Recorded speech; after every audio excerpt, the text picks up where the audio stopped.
We live? We're live! Hey, what's up, everybody? So, today, let's just get this stuff organized here. How are you? How's it going, everybody? Hope you're having an amazing day. It's Friday. Woohoo! Let me just make sure, do my sound check. How's it going, everybody? All right. What's up, Aaron? Good to see you, my brother. Thanks for hopping on. And just side note, since it's just you and I right now, your comment on my 2 Comma Club X coaching group post, I see you all the time. I'm talking about all the other people who went to that event and were like, woo, I'm super pumped and I'm going to do this. Yeah, I'm committed. And I have not seen, like, I would think with all, like, you know, over 1,000 of my friends at least are from, you know, ClickFunnels and the 2 Comma Club X and all that kind of stuff, probably close to 1,000. And I haven't seen an influx of people publishing of new faces in my timeline. So that's what it was. It wasn't directed at you. Gosh, Aaron, why you gotta make it all about you? And Michael Jordan did totally push off, and we're going to dive into that for sure. But today, oh my gosh, I just have to kind of give you guys a little update. Like, so, hold on, something's popping up on my computer. There we go.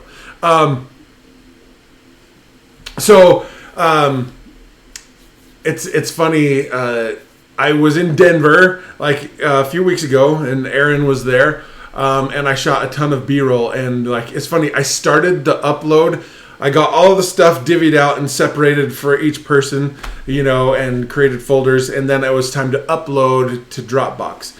And holy cow, it took forever. I started the upload on Wednesday around this time, Wednesday, and it didn't finish until early this morning.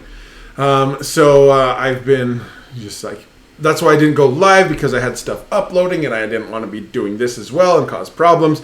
So I used up all of our data upload, a terabyte worth of internet stuff for this month with all my uploading to YouTube and to Dropbox and everything in between. So, and then plus the regular like streaming and Facebook Lives and everything. So it's been a little bit crazy. What's up, Chris Fresh? How are you, brother? Good to see you.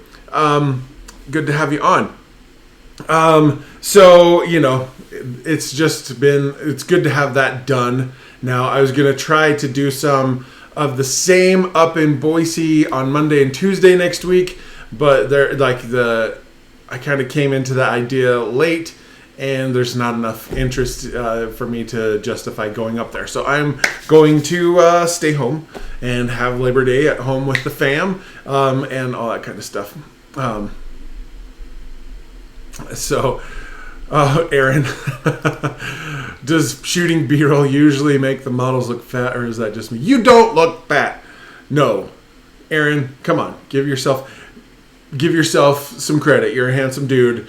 And you made me laugh the other day with your 12, like, it was like a Facebook Live that was 12 seconds long about how your family was all eating dinner and some people had vegetables, all vegetables, no vegetables.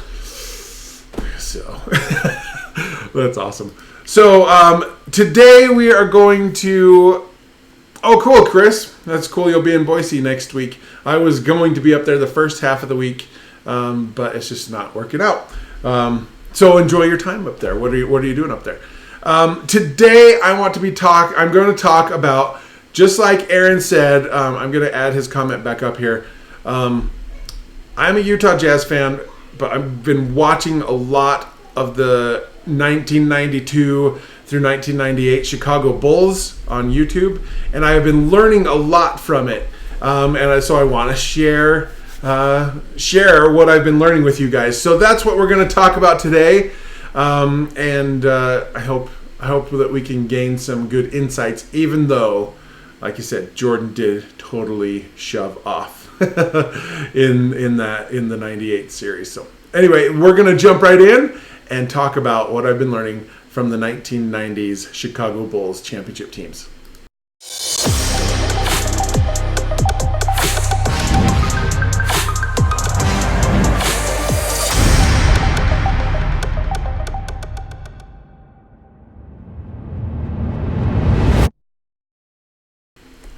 Alrighty. What's up, Susan? Thanks for hopping on. Good to see you. And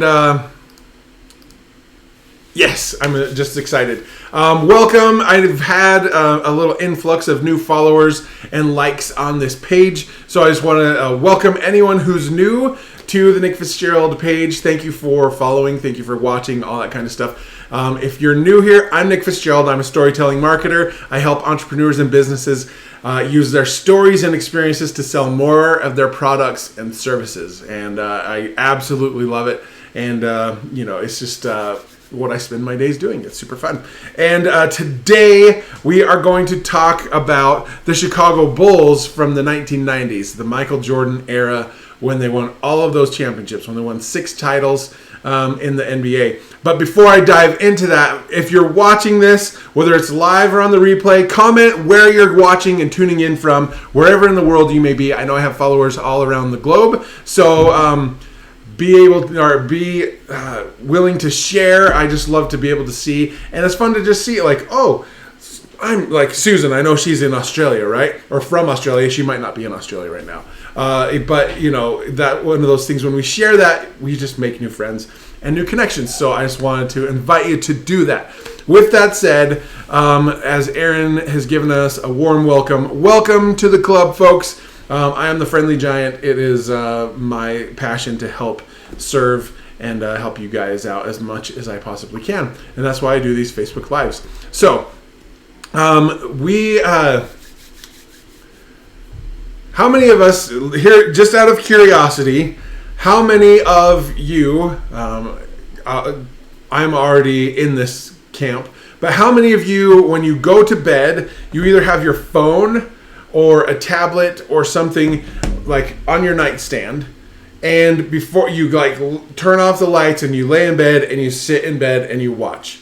Or if you have a TV in your room, you watch videos or movies or TV in bed. How many of you are consuming content or videos while you're laying in bed? Feel free, comment and let me know if you are, because I am one of those people.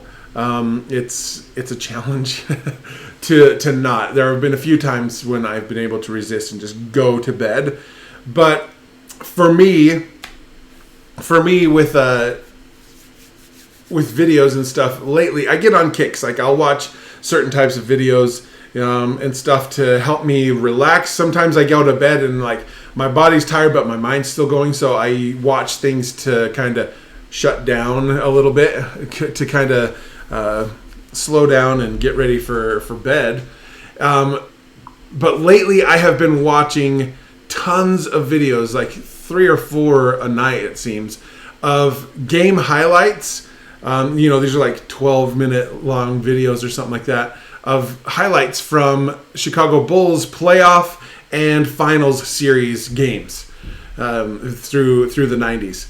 And it's funny, I'm a Utah Jazz fan. I always have been, always will be. I don't follow the NBA as closely anymore because one thing that I've had reiterated to me as I've been watching these old NBA highlights is that the NBA now, I'm sorry if you love it now, I cannot stand the NBA right now. It is not the game that I grew up loving. It's full of whiners and weak, soft players, all that kind of stuff. Where back in the 80s and the 90s, when you played basketball, it was a battle. It was just so fun. Guys were tough. They took charges. They played defense. It was amazing, right? But as a Utah Jazz fan, the Chicago Bulls broke my heart twice in the NBA Finals when they beat us. One time, the first series, they locked it up on their home court in Chicago, and the second one they crushed us with a last. There were a few seconds left. Jordan hit a jumper after shoving off Brian Russell. the iconic, like his last pose before he really retired. Hand up, game winner, series winner, championship winner, right? But I've been watching these, and it's just been so fun to watch. The dynamic of the Bulls team from their first championship in 1992 against the Lakers to their last one against the Jazz in '98. It's fun to see how the team changed. But it's also incredible to see how the team stayed the same as well. They had a great level of skill, and they came together as a team. Like, it's funny, you listen, Phil Jackson as a coach, he's a masterful coach. The triangle offense I ran in college, we had a couple of, our motion offense was the triangle motion, and it's so effective, right? But then just hearing his whistles, and those are the cues. You never hear his voice really. You hear his whistles, and then the team does things accordingly. It's just super cool. And the thing that I've noticed about the Chicago Bulls in that era, first of all, do you remember? I know Aaron does because he already commented on it. But if you remember the Bulls from the 90s, who was your favorite player on the Bulls? Comment below who your favorite player or who you thought the best one. I know, like for Aaron and I, like it's hard to have a favorite player from the team that broke our heart, right? But obviously they had Michael Jordan, they had Scottie Pippen, they had Ron Harper, they had Tony Kukoc, they had Luke Longley, they had Bill Wennington, they had Jed Bushler, they had Dennis Rodman, they had oh darn it, I just forgot the other guys. That was like the core of guys that got the majority of the playing time, right? And Steve Kerr was another one. And my favorite player on the Bulls was Scottie Pippen. And I'll tell you why. So let's go back to when Nick was young. Young Nick, elementary school Nick. My grandma lived in the same neighborhood as me. And her next door neighbor had two boys and a girl. Their two boys, one was my age and one was a year older, or a grade higher in school.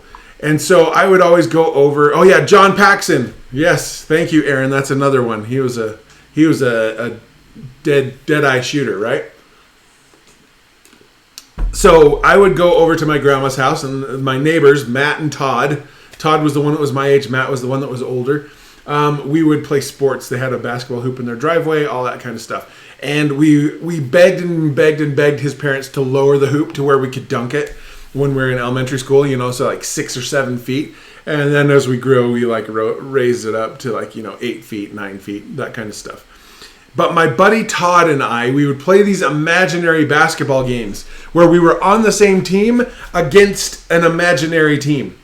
And we called the game Pippen and Jordan. Jordan and Pippen. He always wanted to be Michael Jordan, and I was totally fine with that. I was Scottie Pippen. And I loved him as a player, basketball player. So good. But when I look at there's Michael Jordan, right? Michael Jordan is, without question, even though he crushed my heart twice, he's the greatest basketball player to ever live. I don't care if people say LeBron James is. He is not. He is not. Michael Jordan is the greatest. And so they had the greatest player of all time on the team. But he was like he was going to get his 25, 30 points, 40 points, just depending on the night. It was just automatic. You could count on it. But then he had the supporting cast of Scottie Pippen and Tony Kukoc and Steve Kerr and John Paxson and Luke Longley, and like back earlier it was like Horace Grant in the earlier days. Horace Grant and Bill Cartwright were his post players. In the later ones it was Luke Longley and Dennis Rodman and those guys. And what I've learned and the things that I have noticed that I love as a former athlete, but also I love as an entrepreneur. It's kind of funny. Michael Jordan, for instance, he's known as he could jump out of the gym, he could hang in the air, he could dunk, he did all sorts of acrobatic moves. As he got older and farther into his career, what did he do with his game? Did he continue doing these flying reverse hang time dunks? Yes, he did. Did he do them as frequently? No. He adjusted his game because a lot of people wanted to take away the drive and the attack the basket portion of his game. When you watch early 1985, 86, 87, Michael Jordan in his first 3 years in the league, he would attack the basket, and he had a great mid-range jump shot. Okay? And the step back, exactly, where he'd go and then he'd just put on the brakes, step back, and just drop a jumper, right? And he took the league by storm because he came in and he did something new. He attacked the basket relentlessly. He dunked on people's faces. He would go up and get challenged by two guys and like pull the ball back around and come a reverse on the other side of the hoop. He would do all sorts of amazing things, and his status, his credibility, his fame grew from that. But he was also consistent. He always did it. He pushed it and pushed it and pushed it and pushed it. And as he got older and people started to adjust to his game, you could still never stop Jordan. You could only hope to kind of contain him, right? But as they took away the drive and those kinds of things, he developed his outside game. He became a really good three-point shooter. When in his first 3 seasons, he didn't shoot the three very much, right? So, and then he had the post game. The fadeaway jump shot. He would get his back to the basket. He'd put a couple dribbles in, get his read, give a little shoulder, head fake, and then go the other way, fadeaway baseline jumper, fadeaway jumper at the top of the key, all sorts of stuff. And it was money every time. It was insane. So I'm talking a lot of basketball, and if you don't like basketball, that's your fault. No, I don't apologize for it. That's a huge part of my life. But the lessons that I have learned from watching the greatest player of all time and the greatest team, like we have to say, you have to admit, with what they did in the 90s, that run of 6 championships in 10 years was just insane. And if Jordan wouldn't have retired in the middle, they would have got 7 or 8, depending on how his motivations would have been, right? And it was just, Jonas, what's up? Hope you're still on. I just saw that you were on. But it was what I've learned as an entrepreneur, as a business owner, from watching this team, and the teams that they beat, because they beat good teams like the New York Knicks in the 90s with Patrick Ewing and John Starks and Mark Jackson were great. Reggie Miller and the Indiana Pacers in the Eastern Conference. The Atlanta Hawks were really good in the 90s. The Miami Heat started to rise up in the 90s. And then beating the Phoenix Suns in the finals. And beating the Portland Trailblazers in the finals. And the LA Lakers with Magic Johnson in the finals. And then the Seattle Supersonics. And then the Jazz twice. It was just like they beat good teams. And the only ones that really gave them a run were the Jazz. They took them to 6 games, both series, I think. Maybe the first one was 5. But, they were good teams that they beat. And so what I have learned as an entrepreneur from watching these things and the things that I'm applying to myself, I know I'm still on the beginning end of my entrepreneurial journey, right? It's only been since 2015 when I fully jumped in to create my own thing, but even more recent, 2017, 2018, when I actually took control and started to do things with my business and my life, right? And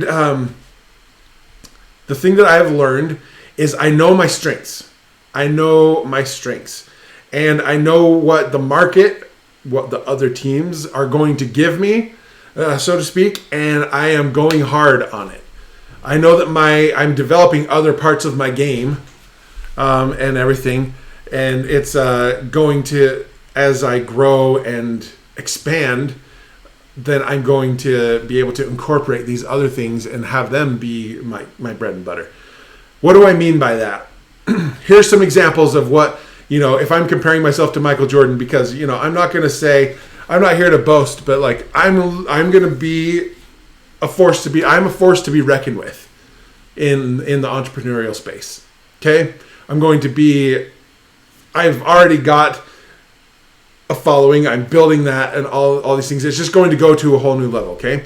Not to be all boastful, but like if I'm comparing myself in the early first 3 years of Michael Jordan's career, I'm attacking the basket.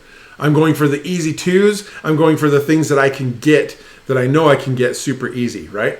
And it just got really bright in here, so I'm going to switch to this really quick. Yeah, I'm going to the whole. I've got the video production stuff down. I did this B-roll offer where I'm just delivering video assets without having to do a whole lot of work on the back end. It was a lot of work at the time to be able to shoot all of it, but it's something that I can deliver, and it's good, and it takes care and delivers value to the people who got it, but also takes care of my family and all that stuff, right? On top of that, I've got my coaching or my storytelling abilities and stuff like that. That is like my go-to move, is going into storytelling. Let me switch back to my camera. It might be a little overexposed. Just a little bit, but not too bad. The clouds parted and the sun came through. But like those are the kinds of things that I have been really good at and going hard on and attacking the basket a lot with over the last 2 years of my business. That's been paying the bills and getting things taken care of and all that kind of stuff, right? I go on live on Facebook Live all the time. I've built an audience and a following there, right? It's been a little bit hectic and I haven't been as consistent lately, right? But I still do it. But there are other parts of my game that you guys have seen some glimpses of that I'm developing, right? The course. I have the Facebook Live Secrets course, which you can go and buy and get in right now. It's an incredible course, and has got a lot of great reviews and great feedback and good results for the people who are in it, and that kind of stuff. And then like coaching. I am born to be a coach, right? I'm developing that side. It's not the right season right now to be able to do that because I have to get some other things accomplished first, right? And so there are things that you do as an entrepreneur in your business that are super effective and get you results immediately or quickly, right? And get you wins and all these things, build up your status, do all the things that you need it to do. In 3 years, 5 years, 10 years from now, you're probably not going to be doing the same things. You'll have some of those things in what you do in your day-to-day and in your business and those kinds of things, but your game has to evolve over time as you mature, as you get more. Like Michael Jordan knew that if he went hard to the basket every time,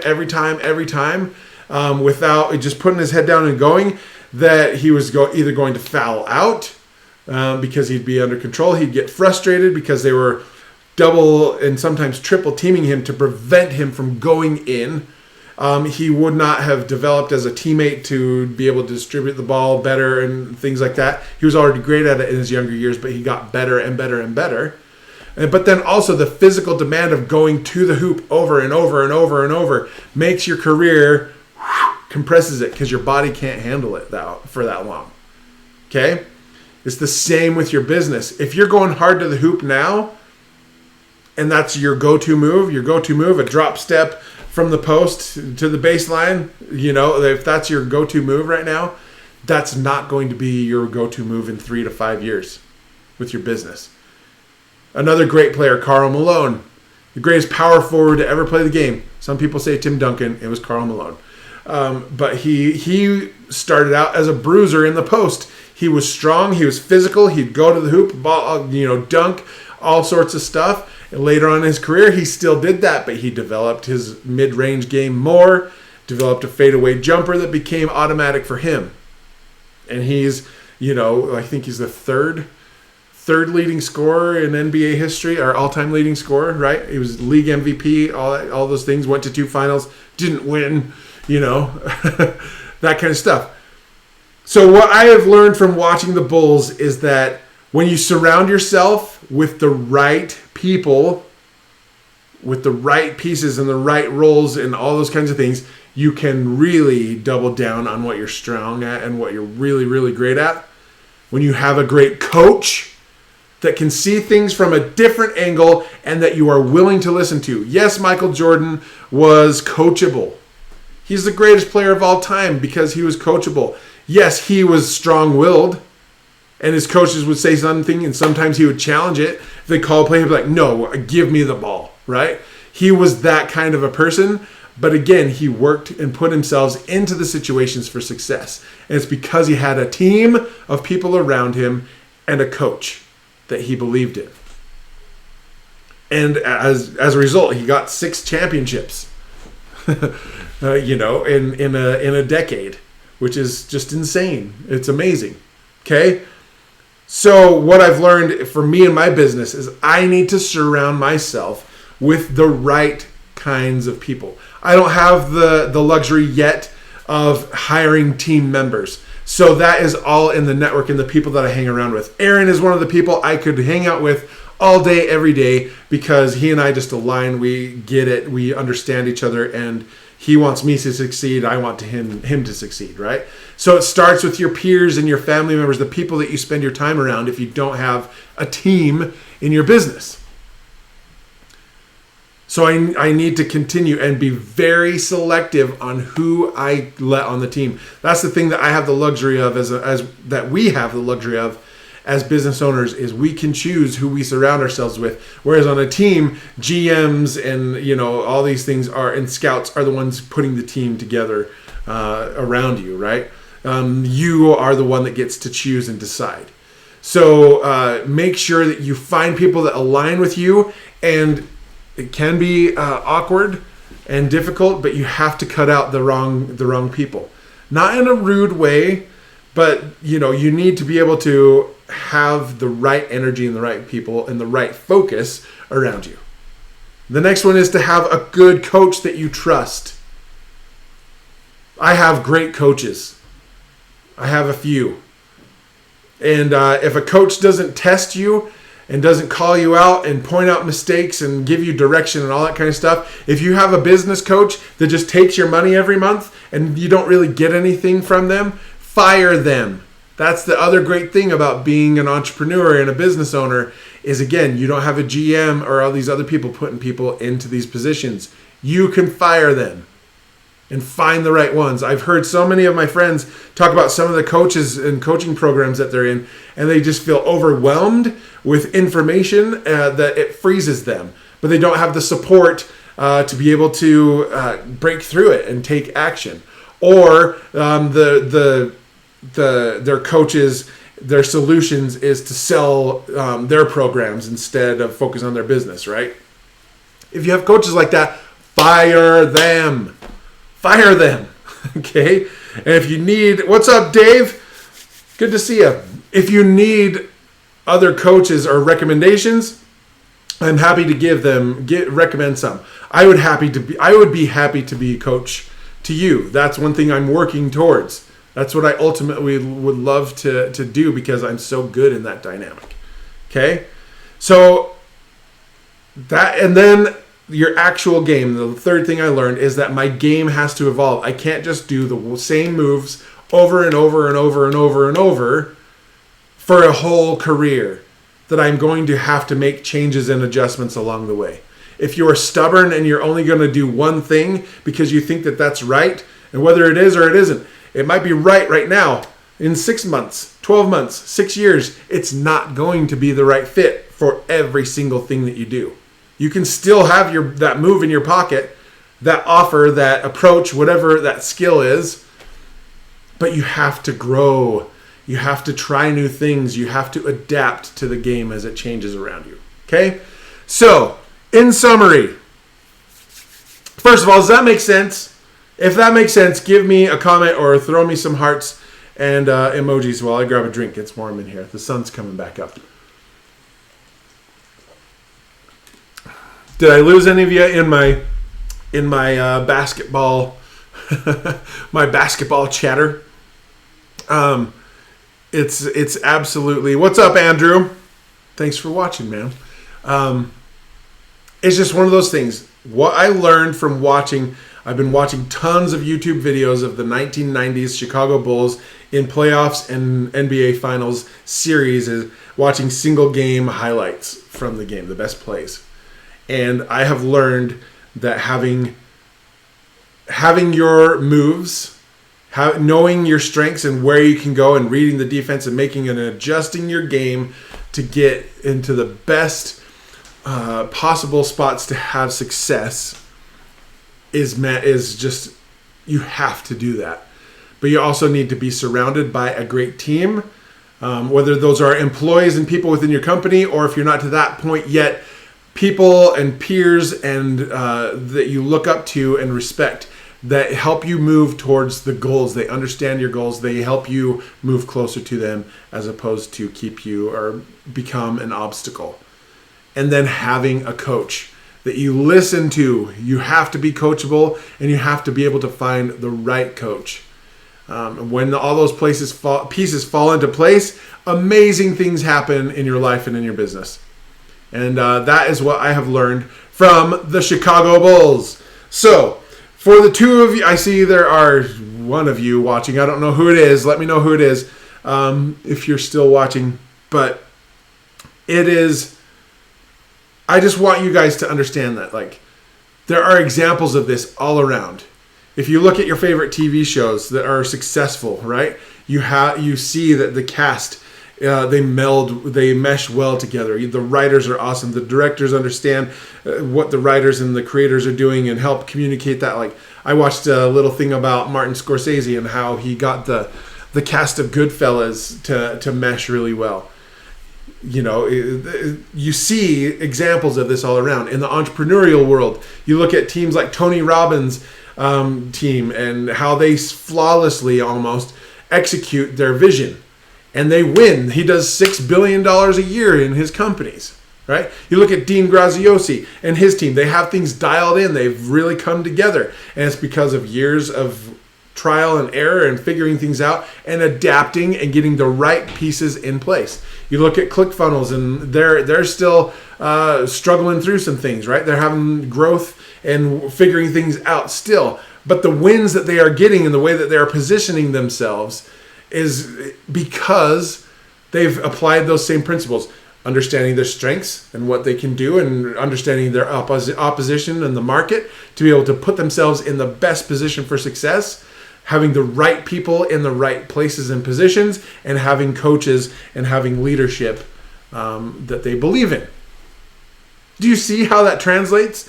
And Aaron, I know, boo, boo, boo to the Bulls. I totally get that. It's it's frustrating to have had our hearts broken by him, right? But it's not absolutely, the pattern is there. Follow it. If you're struggling to find any of those pieces, I'm happy to help you figure them out. Whether that's from a coaching perspective, a consultation perspective, or just giving you a kick in the butt by you subscribing and being here and consuming this stuff free that I share openly every day. Okay? So with that said, I'm going to go. It's the end of the school, William's first week of school, and it's Labor Day weekend, so we got to figure out some fun activity to do and stuff. If you want to come hang out at the pool with us over the weekend, Aaron, if you and the fam wants to come out to the swimming pool in the neighborhood, let me know. Just drop me a message if you're in the Saratoga Springs area or want to take a trip. But just know that you can achieve the greatness that you want if you follow the steps and model the success of other people, and you look and see what successful franchises, teams, businesses, individuals do. You'll see that there are some very common threads, and as you model them and put them to work in your life and in your business, good things are going to happen. Okay, so with that said, I'm going to let you guys go. Have an amazing Labor Day weekend, those of you in America that celebrate that. But always know that you can impact and change lives and serve people right now, not when you have thousands or millions of followers, and you should do it right now. Okay? So, you're welcome, Aaron. Thanks for always being on You the Man. And with that said, remember, if you want to make the change, you got to tell your stories and publish and put yourself out there.